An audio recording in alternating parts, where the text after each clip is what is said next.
गागर लई बेटी सागर गईली। गागर लई बेटी सागर गईली। अरे सागर गईल झुराई रे ललनवा। अरे सागर गईल झुराई रे ललनवा। गागर लई बेटी सागर गईली। गागर लई बेटी सागर गईली। अरे सागर गईले झुराई रे ललनवा। अरे सागर गईले झुराई रे ललनवा।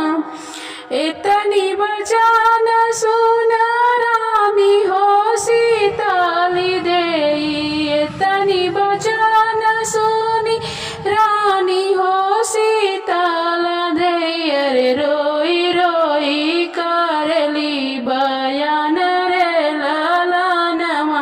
अरे रोई रोई करली बयान रे ललनवा।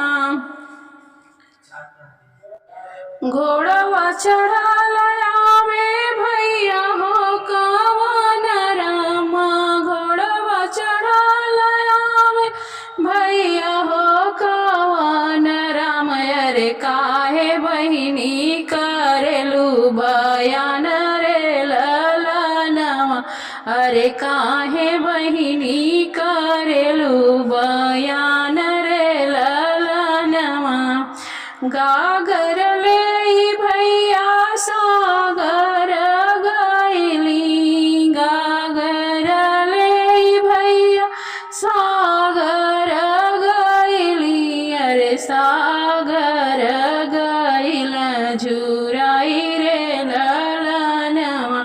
अरे सागर गईल झुराई रे ललनवा। भैया जो हो तू बहिनी फिर से बियाहिती। भैया जो हो तू बहिनी फिर से बियाहती। अरे बहिनी बियाहलो न जाई रे ललनवा। अरे बहिनी बियाही नाही जाई रे ललनवा।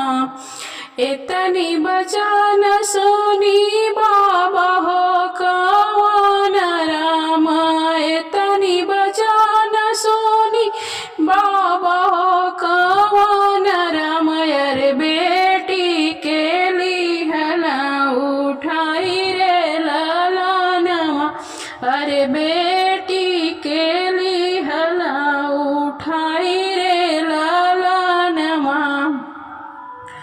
इतनी दुलारे कमोरी शीतली बिटियावा हो। इतनी दुलारे कमोर शीतली बिटियावा।